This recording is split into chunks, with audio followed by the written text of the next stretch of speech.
Hello, everyone, and welcome to this next episode of Truth Shots with Kapil. It's my immense pleasure today to welcome Kishore Asthana ji, a man who is intellectual, who creates impact and inner exploration. He's part of, or he's the person who founded the Dhruv Mensa Project. Um, from a gold medalist at NIT Durgapur to an Air India scholar at IIM Ahmedabad, from group vice chairman to royalty in Oman to the president of Mensa India, Kishore Asthana ji has lived multiple lives in one. But this episode isn't about degrees or designations, of course. It's about what happens when a brilliant mind meets deep purpose. And that's really where Mensa Project Dhruv comes into being. He has been mentoring over 300 gifted but underprivileged children as part of that. He writes spiritual poetry, he explores consciousness, he leads social initiatives, and somehow still finds time to cook and create digital art. We'll get into all of that, the intellect, the inner work, and everything in between. But welcome, sir. Thank you so much for agreeing to be on the program. Thank you so much. I feel humbled when you call me for these things. Thanks a lot. So let's start with the very obvious. An IQ of 160, Air India scholar, group vice chair in Oman, Mensa president. But what part of this journey really felt meaningful to you? Well, Kapil, there are various. The meaning has various tiers. For example, at the social level, it was very meaningful in Oman. We were 26 years in Oman, so it was very meaningful for me to be able to get the time to laugh with friends, to be respected there, and be treated as a good human being. At the professional level, I headed companies which were declared the best industrial company in the Gulf, and so on. And it was good to be respected as a person with honesty, integrity, efficiency. At the personal level, which is the most important, the biggest meaning I found was that I had time for my family, and I had time to grow together with my wife. We married in 72. I had time to grow together and have her as my best friend. And having come from a background which was financially strained, a big meaning to my life was accumulating enough money to live a comfortable life and to help others with it. Sure.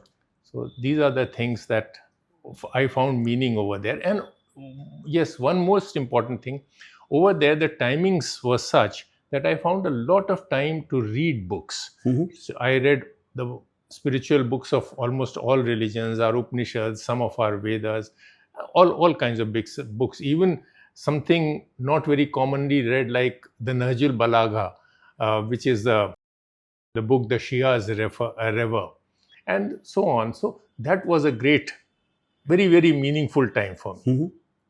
This is what I... Great. So people chase intelligence like it's the final prize. You've always had it, of course. So what do they not understand about living with it? What people don't understand. First of all, let me say that anybody who boasts about his intelligence or anything else is quite a loser. It's not what your IQ is. It is what you do with that IQ. Okay, people say, oh, so and so has an IQ greater than Einstein's. By the way, Einstein never gave an IQ test, but they say, oh, his IQ was 160 and so and so's IQ is 180, 200. What is it that Einstein did, and what is it that you are doing with your IQ? That is important. A person with an IQ of 120 can perhaps be a better human being, can contribute more to the world than a person with an IQ of 220 who goes and becomes like Dawood Ibrahim, for example. Sure. So, it's what you do with the IQ that is important. It is not the IQ itself. So let us stop chasing IQ. Let us stop quoting that so-and-so is this IQ, etc. Actions speak louder than your words and your IQ. Sure. So you left a high-flying corporate job to get into, doing more meaningful work. What was the trigger for you? Well, there were A number of things. First of all, let me tell you one very interesting incident which will indicate why I left Oman and I came back over here. Mhm. I was sitting with my boss one day, and he was the senior most after the Sultan. He was the senior most royal family member. One gentleman came, an Indian. He had taken Omani citizenship, an Indian doctor, very full of himself.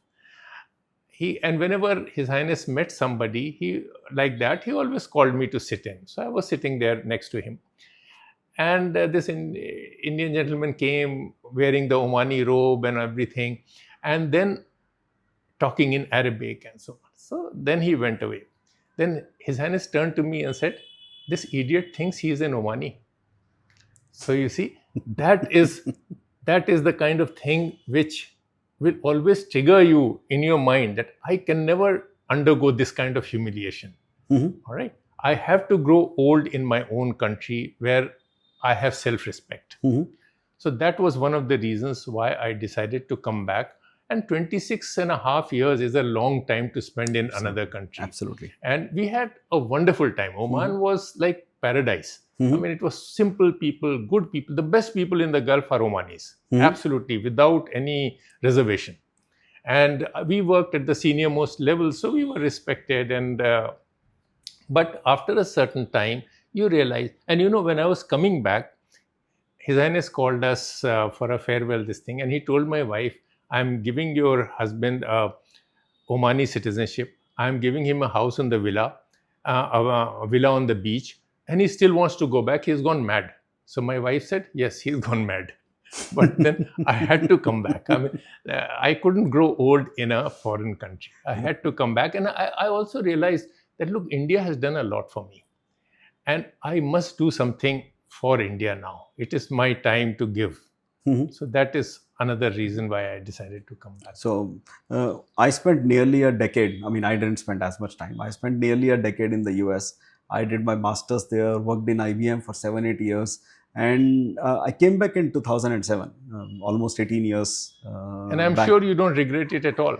I don't. And well, there is another interesting bit of it. Anytime somebody asks me, and of course, everybody that would hear this will ask, do you regret it? And I say, I really don't know what to regret, or I don't even know what to boast of a success. I was there in 2007. There are friends that I have that have, probably made 100 million or 200 million or something. But then there were friends that got fired in 2008. Right? I don't know where I would be. I could be the one that, does really well, and becomes hugely successful. I could be one that got, fired in 2008, loses a lot, I don't know, comes back to India, doesn't come back to India, end up in depression or, whatever else. I don't know where I would have been. All I can tell you is 18 years I've been here. I think I've done pretty well for myself. Exactly. And that is what matters. Are you Exactly. satisfied with who you are at this time? Mhm. That is what matters. And Yep. we must ask ourselves, all of us must ask ourselves, am I happy where I am? If you are happy where you are, great. That's the If you are place. not happy where you are, identify the triggers that make you unhappy and remove them. Yep. That is the important thing. Was just in the morning today, I was talking to a person who was talking about happiness and all that. I said, see, if you really think about it, all suffering, let me not talk about poverty suffering. Outside of pure hunger, poverty suffering, all suffering usually is a choice. You can select what suffering you have in your life and really remove it from your life. He said, give me an example. I said, sell all your belongings today. Go take up a small, something in the middle of nowhere with a small place where you will grow vegetable. And, I was giving him this example of like I was sharing with you before we started. Put a person, a human being is food in and shit out. Right. If you look at it from that perspective and you go live there, all your suffering is gone. Right. You're not dependent on anything. You're not dependent on anybody. You are growing your own food, eating it, and, Happy? whatever. Yeah. And now, whatever interaction you want to have with the external world, you can simply define it for It's yourself. your choice. Exactly. It's your choice. Yeah. Yep. Quite right. So, let's come back to, the Project Dhruv. It's a program that, of course, meaningfully changes people's lives. I want to find from you, one instance where something, some kind of a incident that from Project Dhruv that actually changed your life? Yeah, there are two things that changed my life. One is before Project Dhruv, though it has an impact on Project Dhruv itself. And the second is, of course, there are few incidents in Project Dhruv. You see, uh, I had very poor grades in my class 10, 12, etc. I never used to stay at home for various reasons. I was staying away from my parents. And my grades were very low in class 10, 12, etc. But I still managed to get into NIT because things were simpler at those times. Now I won't even be allowed to sit for the test. Anyway, so in the second year, my Professor Mukherjee, who I can never forget, he taught us physics. He called me and he said, "Look, you are such a brilliant student. Why do you get such bad grades?" Something flipped in my mind and I never looked back. I got the university gold medal, I went to IIM, got the merit scholarship, and so on. So, this kind of a thing to make you aware of your own intelligence is something which I have used on our Mensa Dhruv children. And I find many of them who were not doing so well academically earlier, their grades have suddenly improved. That self confidence, that sense of pride, inner pride, that look, I am bright. Why is that idiot getting more marks than me? Things like that, it has worked like that. Now, coming to the Project Dhruv, what changed? There were there are humbling experiences there. There was one child, I was giving a Mensa test. There was a child who raised his hand and he said, "Sir," he was filling the first form, name and everything. He said, "Sir, what address do I write? I live on the street."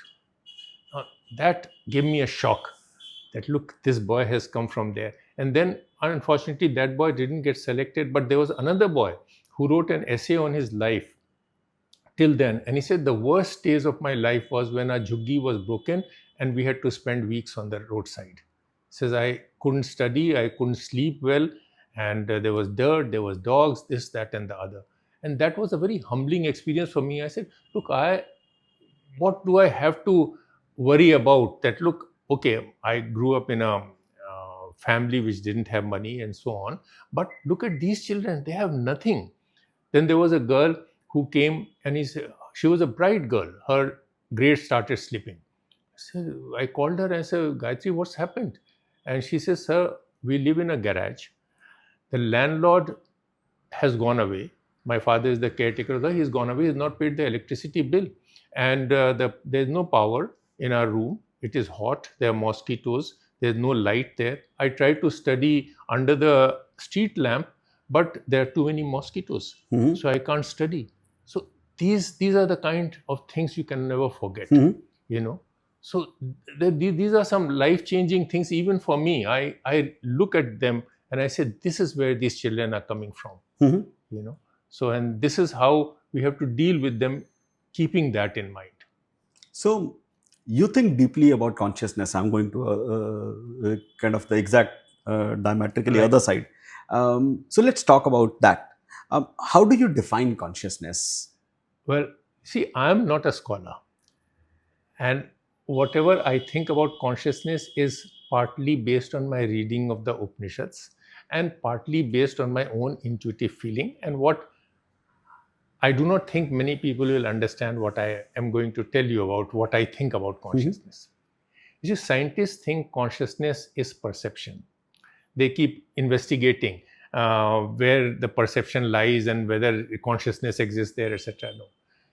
Let me start from another side. You and I, all of us, we are not this body mind. Okay, there is an I which is beyond the body mind. Now, this I, consciousness, is what this I uses to interact with the world. Consciousness is what makes this I sentient. Consciousness is all pervading. It is not the self, it is not I. It is what the I uses. Okay? We cannot measure it, mainly because we can't even measure the I itself, the I beyond the body mind. I is all pervading. It is the end all and be all of existence. It is all that is. And consciousness is the substrate on which it exists. Mhm. So I do not know if that makes sense to anybody, but that is what I feel. Mhm. So I've always looked at consciousness in for personally for myself, and I jokingly say, for me, consciousness is a contract that I have with God, which is I don't mess with your life and you don't mess with my life. And what essentially means is there is a set of rules, ethics, morals, my integrity, however you want to call it, that I have created for myself. As long as I am living within that, okay, I don't need to believe in God or pray to God or do anything. It's my set of rules and beliefs that I live by, and that kind of works. And till I do that, I know God has no reason to intervene in anything I do, and whatever happens is Yeah. just a simple result of how things progress. No, that is true, but that is more at the practical level. Mhm. Um, Let me give you one incident where I have actually felt consciousness. Mhm. I was, when I was much younger, I was very brash. I used to try all kinds of yogas. One yoga was to remove your consciousness from your body. Okay. So slowly you take the consciousness up and it comes into your head, and then you take it out. And at the very end, the very moment I felt consciousness going out of here, I said, immediately I felt I'm going to die. I mean, that feeling was so strong that it immediately pulled back the consciousness and came back. Mhm. And that just showed me that, look, consciousness is what I Mhm. am basically, but I am actually beyond even consciousness, but this is the physical aspect of consciousness. And to me, that is the practical. And as far as God concept is concerned, it is for everybody to believe or non-believe. Sure. And one thing of being a Hindu is you can be a complete atheist and you Mhm. can still be a Hindu. Absolutely. So, that is a different thing altogether. So, on the same lines, talking about consciousness in today's life, specifically in the work that you do, working with underprivileged children who are super bright, super intellectually strong if they can be given the right kind of tools, but a lot of times they are busy just surviving. Okay? That's the reality of life, and that's the reality of life for most other people as well. Right, right. In that kind of a paradigm, how do you look at, or how should people look at consciousness, and why should it matter to them? See, I have not given any thought to connecting the idea of consciousness with these children and how it should affect their mentoring. And I really must think about it. So at the moment, I have no real answer for that. But when I do, I will get back to you. Okay. Definitely. Okay, but I think that might be a very interesting thing to look It at. would be. It would be definitely. It would definitely be. So one should look at that actually. Right. And on the same lines, as part of your project or your work, you look at underprivileged children, who are intellectually bright and strong and can be brought up. What do you, so what's the end vision for them? I mean, they get rolled into society to accomplish bigger, better things. Beyond that, what's the mission? What's the objective? The objective is, and we tell them from day one, that look, we are helping you not out of goodness of heart. Mhm. We are helping you so that you can grow up and help others. Sure. Okay. Now, their growth, their maturity should result in their families, their communities, and that India as a nation becoming better. One example I'll give you. There is a girl in our program. She comes from a village in Haryana where female feticide was practiced. Okay. After she started getting this scholarship, by the way, she's doing extremely well. She's based in Hyderabad in an IT Mhm. company. She's doing very well. Mhm. And her father is a dental painter in one of the small roadside workshops in Haryana. So she wrote, after she started getting this entered our program, parents in the village came to her parents and told them that, look, we don't want boys, we want girls like her. And that is the kind of change that is truly It's truly worthwhile. impactful. And she Absolutely. wrote an essay, I believe in magic because of Mensa India. Fantastic. Fantastic. Now, from consciousness, you talked about yoga. Let's move into meditation, which is something that you've been practicing for decades. However, in today's life, I mean, with the dopamine hits as they are, with the chaos that people have, with the constant pings that they keep getting, where nobody can even sit idle or still for 30 seconds. I mean, there is research that says some more active people use their phones, a few thousand times in a day. In that environment, what would be your advice to someone to kind of practice that decompression, practice that meditation, practice that ability to feel more relaxed and remove some stress out of their life? All right. Now, this is a very, very important question. So I will take a bit of time on this. All right. Now, see, when we say meditation, meditation is an English word. It doesn't really cover what meditation means for the proper practitioner in the Indian system. Mhm. Patanjali's Yoga Sutras, they define this meditation. They call it, there are 8 stages.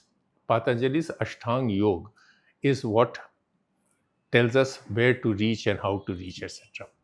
Now, this is different from the Ashtanga Yoga practice now, which is commercialized. Forget that. But in this one, see, to reach anywhere, you have to start somewhere. We start meditation by sitting and trying to meditate, and our mind goes haywire. We are not prepared for it. So, Patanjali's Yoga mentions 8 things. The first is yama. Yama is, self-control, honesty, truthfulness, like that. There are 5 things which you have towards the external world. So you have to exercise that. You have to start exercising that. Then there is niyama. Niyama is internal, this thing, which is purity of body, mind, reading books, spiritual books, and so on, discipline, self-discipline, etc. And you have to internalize that. Then there is asana, how to sit properly. If you sit too comfortably, you will fall asleep. If you sit too uncomfortably, you will not be able to focus. So there is a proper asana which you have to have. Then there is pranayam, which is not the very complicated thing. It is basically control of the breath. You will need, when you are stressed, the things Sure. like that. So you have to practice regular Control of breathing breath. properly. Then there is pratyahar. Pratyahar is withdrawal of the senses. That when you are meditating, the horns going on and all that, you get disturbed by external sounds. Pratyahar is control of your senses in the sense that these external things don't disturb you. Sure. So these are the 5 things. Then we come to meditation, what they call meditation. Mhm. There are 3 parts to it. One is dharana, okay, and one is dhyan, and the last is samadhi. Now, if we tell somebody that, look, you do all these things and then you start meditation, they will not do it. Sure. Okay, you can niyam karo, yam karo, ye karo, wo karo. It's not for us. So we start with dharana. Dharana basically means focusing on something. Sure. Okay. People say, gurus tell you, some other people tell you, look, focus on a candle when you start sitting. Just focus on a candle. Mhm. But better than focusing on anything external, you should focus on your breath, Sure. an internal thing. People focus on the heart, but breath is the best. So it is the most critical thing. The breathing stops, you stop. Sure. Okay, so you sit down, focus on your breath, sit in a proper position. You can sit on a chair if you can't sit on the ground, doesn't matter. Sit in a proper position, focus on your breath. Mhm. Okay, just keep your attention on your breathing, that's it. And your mind will move around. We'll come to that later. Now, there are various other techniques there. Followers of Kriya Yoga, when they breathe in, they say some phrase, hum, and when they breathe out, they say song, hum, song, like that. So, but they say it in the mind, not verbally. And you can say anything. You can say Hari Om, you can say Jesus Christ, whatever you want. It forms a cadence. It makes it has a hypnotic effect. Sure. And your mind automatically does not go here and there. See, mind cannot be blank. It has to do something. So this is what it is doing. It is saying something. It is focusing on the breathing. People say focus on your center of your this thing, etc. No, it's not necessary to start with. That focus comes automatically. Sure. You don't try to be cross-eyed and start seeing this. So just sit down, keep your attention on your breathing, and say any two phrases that make you feel calm. All right. Now thoughts will still come in your mind. Everybody has their own technique to remove these thoughts.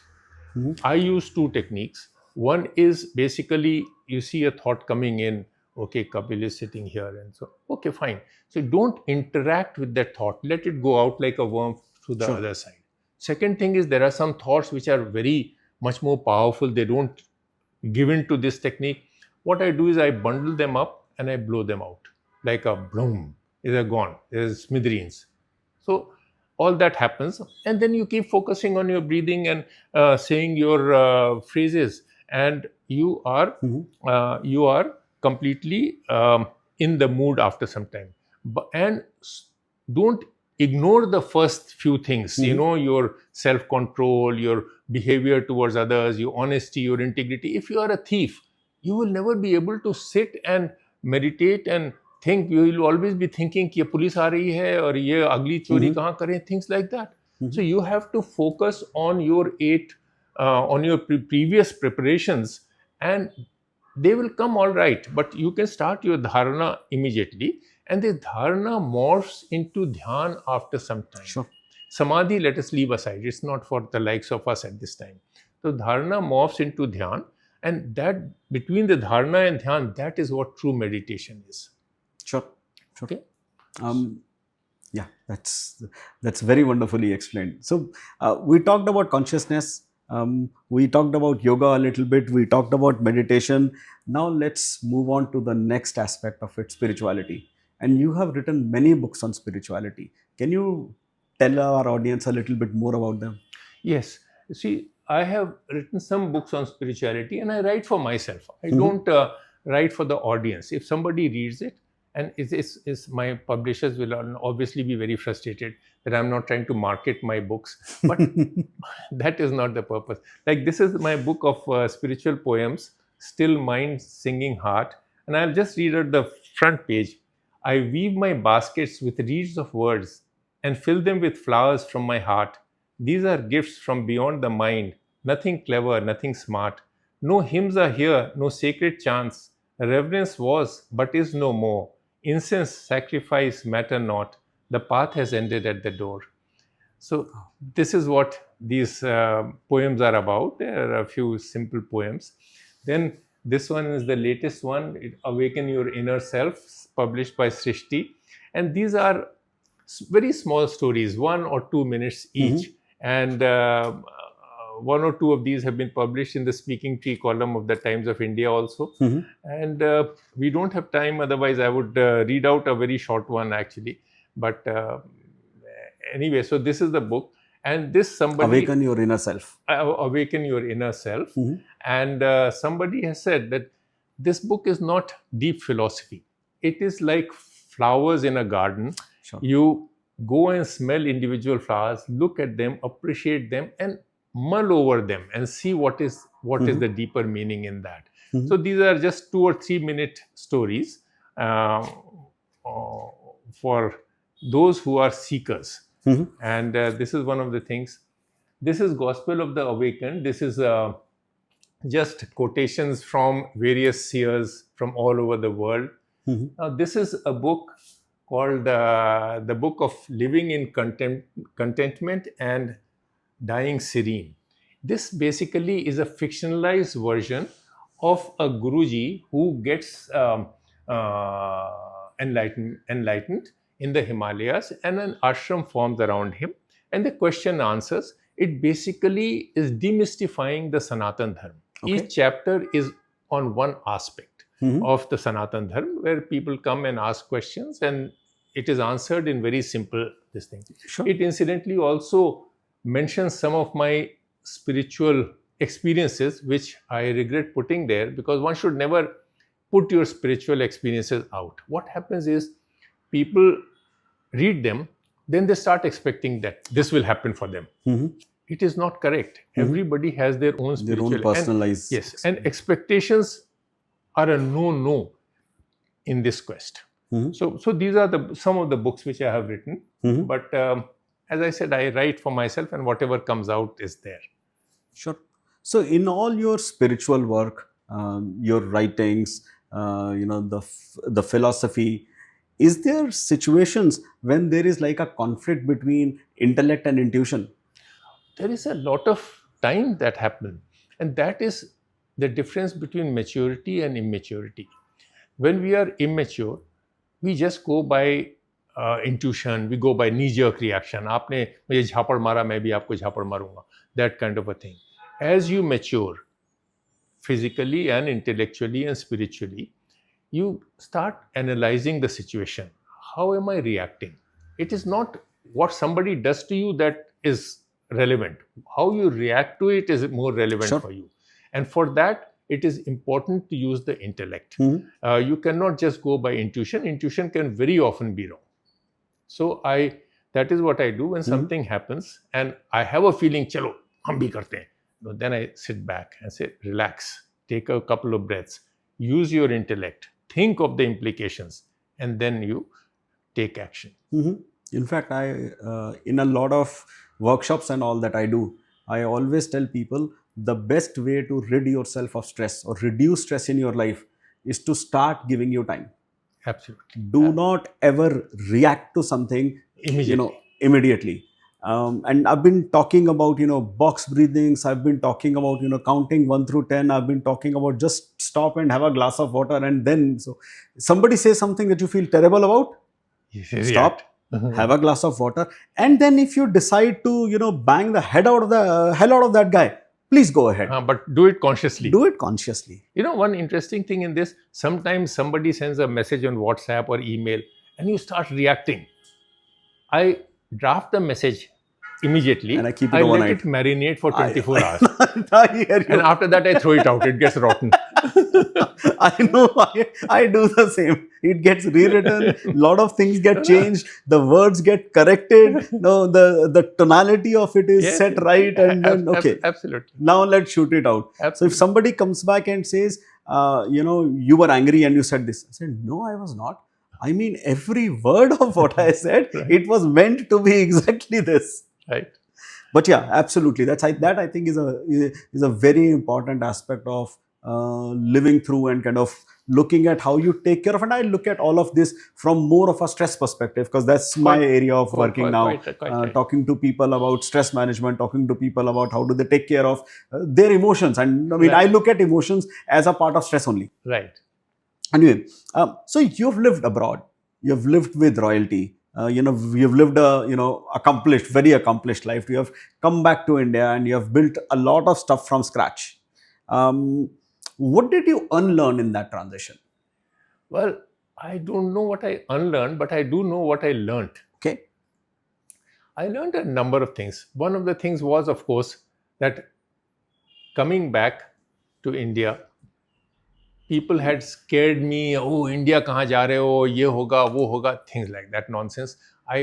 What I unlearned was their nonsense. What I learned was that, especially if you are financially all right, independent, there is no better place to be than your own country, which is India. Absolutely. That is something which I learned. I also learned a lot of humility in the process when I explained some of the experiences with these children, and I felt that I am blessed. I'm truly blessed in that I could reach this place. My parents were not well-to-do. My father was a class 2 government officer most of his life. His salary was on the average 600 rupees a month. Even in the 60s, that was not enough to educate all of us. So I mostly self-financed through scholarships and working and all that. My youngest brother went to NDA, became a fighter pilot. But my middle brother, he wanted to do catering, but my parents had no money. So what I learned was that I could do something for children in similar situations. And I decided that that is what I should do. Nobody should suffer because of that. And I learned that I could do it just by coming back. Had I been in Muscat, I could have easily lived a comfortable life and everything. but this satisfaction would not have been there, this fulfillment. One thing I learned when I came to India, as I said, nearly 18, 20 years back, and it was a different world versus compared to now. What I learned was you don't come to India and expect yourself to be treated like royalty. Absolutely. You come to India and you are just another human being that you were 10 years back. I mean, in my case, I lived outside for 10 years. That you were 10 years back. You will be treated like that. You won't be treated like this person with whatever you have done over the last 10 years. You lived whatever life you did in the US or in Oman or wherever else. Absolutely. And this is one thing that I see with a lot of people. So I know quite a few of my friends and colleagues and other people that would move to India, will stay here for 1 or 2 years, and then it's not for us, it doesn't work for us, and they will move back. And I always tell them, your problem is you came expecting to be treated a certain way, and India doesn't do that. Yeah, exactly. And it is your failure. If you have to go back, it is your failure, not India's failure. That is important to know. Absolutely. And jokingly, so my elder daughter is a US citizen. She was born before I came here, so she's a naturalized citizen, being born there. My younger one was born here. And she is just clearing her class 12th exams and trying to get into universities in India only. She doesn't want to go for undergrad outside. So she's trying to get, and there is a joke in our house. She will always talk about how we were unfair and unjust to her, that she's born here while the elder one is born in the US. And I tell her specifically now, see, US citizenship has way lesser value now than it used to. By the time you will be 30, it will go away. Apart from that, leave aside the US, our Indian citizenship is gaining value. And we have international respect now, much more than it was before. And truly, my daughter, she is married to an American, Matt, and she has retained her Indian passport.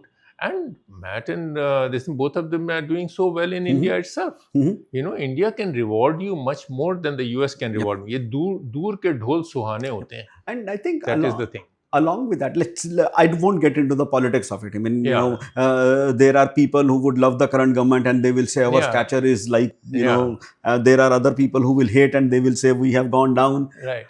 I think I want to look at it purely from the perspective of how it impacts or how it is regulated in my life, in my communication with people across the world. And I think in that sense, I see there is a lot more acceptance of India and Indians, the thoughts and the beliefs, and our ability to perform and ability to be in certain situations and do certain things. So there is a good example that I can quote here. When I was in the US, there was a general perception that Indians, we don't talk much. We can't speak our mind, we are submissive kinds.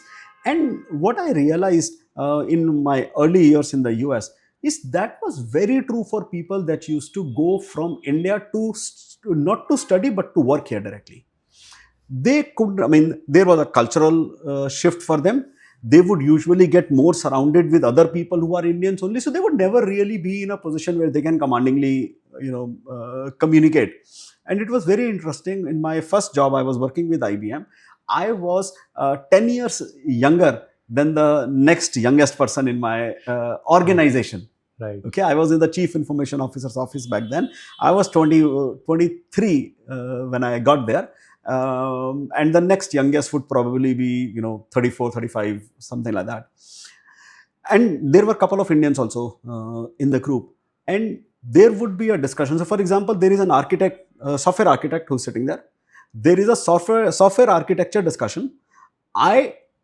Not even a software, not even a technology guy, really at that point of time. I will have point of view, that guy won't speak. Right. It's changing. But that is changing in a huge way over the last some time.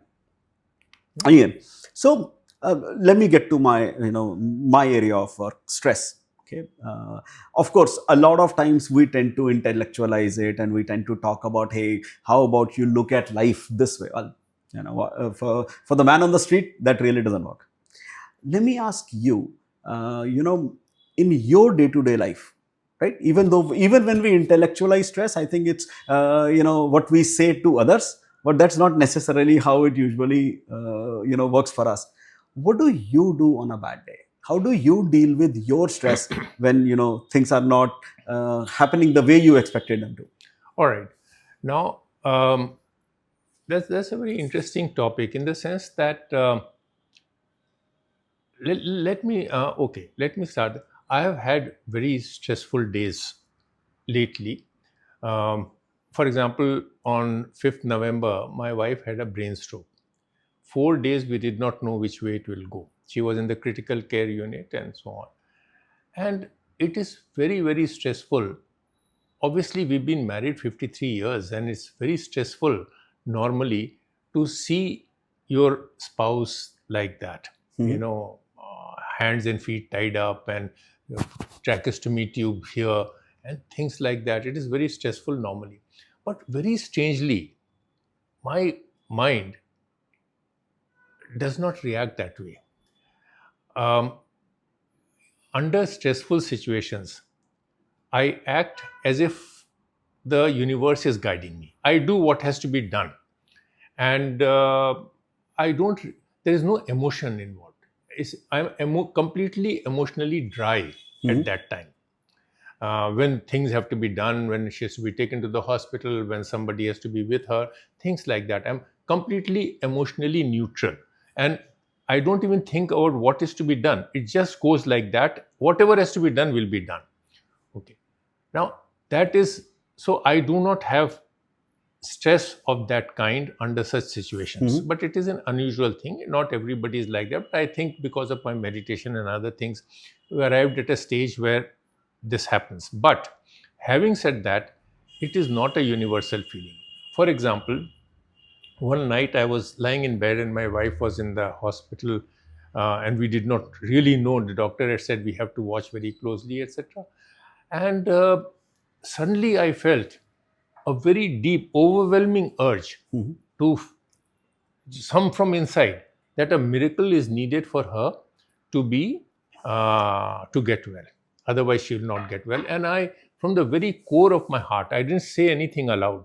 From the very core of my heart, I prayed to my guru that, look, we need your miracle, and she has to get well. And I could visualize him or see his image smiling inside me. And that reassured me, and I fell asleep, and that feeling never occurred again afterwards. Sure. I was absolutely peaceful and calm. And that was a learning process also. All these things are learning processes. That was a learning process that faith matters. Sure. Do not scoff at anybody else's faith. Absolutely. कि ये कर रहे हैं, वहाँ जा रहे हैं. Do not ever scoff at anybody's faith. Faith matters. Yours does and theirs does to them. So that was a learning thing. So for me, stress is a very different cup of tea. And there are two more things that occur in such moments, even at the dire moment which I've just described to you. First is that everything that happens will be for the best. Second is, this too shall pass. Sure. So these are the two stress busters which I have. But I don't normally consciously have to use any of them because of the mindset which I just described. Sure. And that, I'm sure, has been trained and learned over the years and over decades. Indeed. Yep. And specifically with your work, I think it would always bring a lot of calmness, knowing that you are making an impact, knowing that you are setting things in the right direction. It does. Thing is, it is a very difficult mindset to describe to you. I do not know how to tell people how it feels. You sometimes, when I get out of meditation, I see a fly sitting on the wall. I can feel what its feet are feeling on the wall. I kick a stone, I can feel what the stone would be feeling. Sure. So that kind of a feeling, when it comes, all these worldly things take the side, this thing. They do not matter that much. Sure. So with that, I know we talked about how one should never take a knee-jerk reaction on anything. But we have an interesting segment in this program that we do called as rapid fire. Okay, and the intention is, whatever is the first thing that comes to your mind is, what we want to look at. It's a set of questions that I would read. Sure. A myth about intelligence that annoys you. Boasting. What's harder, running a boardroom or mentoring a gifted child? Mentoring a gifted child. A book that blew your mind and still does. Upanishads. Define consciousness in one sentence. That is difficult. I'm sorry. Even the wisest of the wise, the Upanishads themselves cannot do that. Okay. One dish you love to... Consciousness, by the way, is all that is. It is, as I mentioned, it is a substrate on which the I stays and remains sentient. The substrate on which the I remains and stays conscious. Okay, great. One dish you love to cook when you are stressed. I love to cook when I am stressed. It could be any dish. Lastly, I cooked char siu pork, which came out quite well actually. Okay, great. I would love to try that someday. Yeah. Specifically knowing that you don't get good pork almost anywhere in this country. Yeah, no, we have a good pork shop, and it's a nice dish, very tasty. Good pork, as in raw meat, you can get. Good cooking of the pork is another thing. Now I'm going to start. I'll cook a pork bulgogi next, probably in the next 2-3 days. Okay. I got myself a nice Dutch oven, by the way. Okay. It is very useful for these things. One of those revolving ones? No. Dutch oven is a big, heavy cast iron utensil. Okay. It weighs about 5.5 kilos. Okay. With a cover on it, and it's a pure cast iron. What is that called in India? The bronze one? No, it's the steel cast iron. Cast iron. Okay. There is a bronze one that is used by many people in India to cook mutton and all. That is there is a specific name for or some such thing. I don't remember. It's skipping my mind. Yeah. I've bought a few of those for friends in the US and Singapore and other places and shipped it to them. Okay. Anyway, if you could keep only one of your identities, engineer, poet, meditator, which one stays? Meditator. Your biggest mental distraction right now? My biggest mental distractions are very pleasant ones. My grandchildren, my granddaughters. I have 2 granddaughters, beautiful children. They live near us. They are 11 and 5 now. My grandsons, by the way, are 24 and 21. Okay. So, but my granddaughters are the biggest distraction and the loveliest one. Okay, fantastic. One lesson you learned after you hit 60? Life is not what it seems. Life is much deeper than that. And you have to take it in a very mature way. Can't just do the same things which you do. Yes, and sorry, the one lesson which I learned, now I remember. One, take care of your health. That is very important. I exercise regularly, mentally and physically. Sure. That is extremely important. Mm-hmm. So, a lot of people struggle with the next one I'm going to ask you. And I want you to give me an answer, not just for yourself, but how people should look at it. How do you know you have lived a good life? I know I have lived a good life. I have not always lived a good life, but I have come to live a good life by the feeling of fulfillment I get inside me, by the reactions of my friends, of my colleagues, and by the poetry that comes out. And one very interesting thing is that I feel I have lived a good life when sometimes I lie down and I feel laughter bubbling up from inside without any cause. And I said, yes, this is worth it. So, fill in the blanks. Intelligence without dash is a waste. Humility. Okay, great. I agree. I agree 100% with that. With that, my series of questions are done. Anything you would want to share with our audience? What I would like to share with the audience is that you too can do it. Your mind might be vacillating, but do sit down, have persistence, be with yourself for some time. Just leave aside the world, just be yourself. You deserve it. And when you sense this. When you start meditating and slowly it becomes addictive, you start with 2 minutes, 3 minutes, 1 minute, does not matter. Slowly you will get where you will get this sense of calm, the inner calm, and you will find that there is no feeling in the world like that. No feeling at all. So I would tell the audience, please start meditating. Don't forget the earlier things of personal hygiene, calmness, sitting properly. All that is fine, but do start meditating. That's what I would like to say. So do start meditating. Take control of yourself, not Yes. just every situation in your life, but really take control of yourself. And that's what meditation. That's what practicing better hygiene. That's what practicing calmness would provide you. Exactly. And Kishore Asthana ji, probably one of the brightest minds in our country, probably one of the persons that does the most amount of work in terms of making contribution to the society in our country. Thank you so much, sir, for being here. It's been humbling. It's been such an amazing experience conversing with you and sharing thoughts around spirituality, sharing thoughts around consciousness. So thank you so much for being on. Thank you so much. But I would like to just correct you on one thing.